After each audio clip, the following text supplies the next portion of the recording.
بسم اللہ الرحمن الرحیم۔ آج کل بکثرت نوجوانوں میں یہ چیز بہت پائی جا رہی ہے، بلکہ بچوں کے اندر بھی یہ باتیں دیکھنے کو مل رہی ہیں کہ سر کے بال جب کٹاتے ہیں تو برابر نہیں رہتے۔ عام طور پر سر کا جو اوپر کا حصہ ہے اس کے بال بڑے رہتے ہیں اور سر کے جو نیچے کی جانب ہیں ان کے بال چھوٹے چھوٹے کراتے ہیں۔ نبی اقدس صلی اللہ علیہ وسلم نے اس فعل سے ممانعت فرمائی ہے۔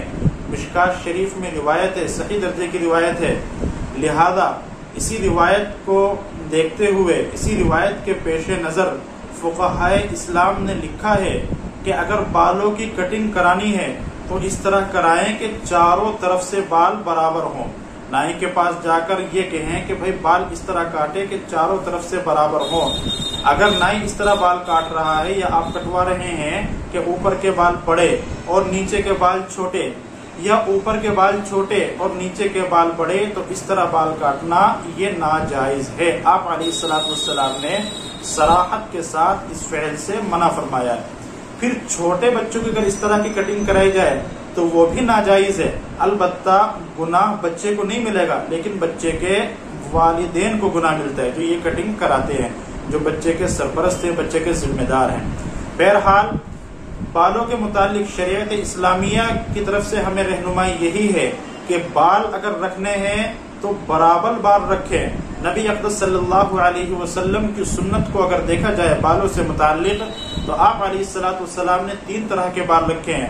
پہلی قسم تھی کہ آپ نے کان کی لو تک بال رکھے ہیں، دوسری قسم کان کی لو سے کچھ آگے بڑھا کر کے لیکن کاندھے سے اوپر تک بال رکھے ہیں، تیسری قسم آپ علیہ السلام نے کاندھے تک بال رکھے ہیں۔ کاندھے سے زیادہ بال آپ علیہ السلام نے نہیں رکھے، بلکہ اگر کسی صحابی کے کاندھے سے نیچے تک بال آئے تو آپ علیہ السلام نے انہیں کاٹنے کے لیے فرمایا۔ چنانچہ ایک صحابی ہیں، خریم نام ہے ان کا، ان کے بارے میں نبی اقدس صلی اللہ علیہ وسلم نے فرمایا کہ وہ بہت ہی اچھے انسان ہیں، لیکن ان کے بال یہ تھوڑے لمبے ہیں۔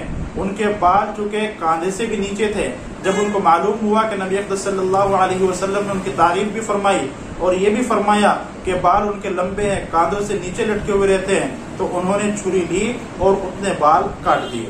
تو آپ علیہ السلام کی سنت تو یہی ہے۔ حج اور عمرے کے موقع پر صرف آپ علیہ السلام نے حلق کرایا ہے، لیکن صحابہ کرام میں بالخصوص حضرت علی رضی اللہ تعالی عنہ یہ حلق زیادہ کراتے تھے۔ اس کی ایک خاص وجہ ہے جو احادیث شریف میں وارد ہوئی ہے۔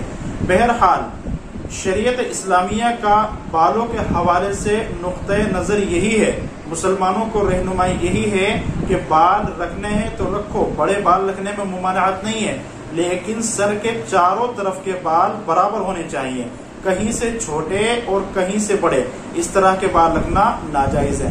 کٹانے ہیں تو پورے بال کٹاؤ اور رکھنے ہیں تو پورے بال رکھو۔ البتہ اگر کن پٹی سے یا ادھر سے بال اتنے زیادہ ہو جائیں کہ باہر نکلنے لگیں تو صرف وہ بال جو باہر نکل رہے ہیں کومپل کی طرح ان کو ہلکا ہلکا لینے میں کوئی حرج نہیں ہے، چونکہ ان سے چھوٹا بڑا معلوم نہیں ہوتا۔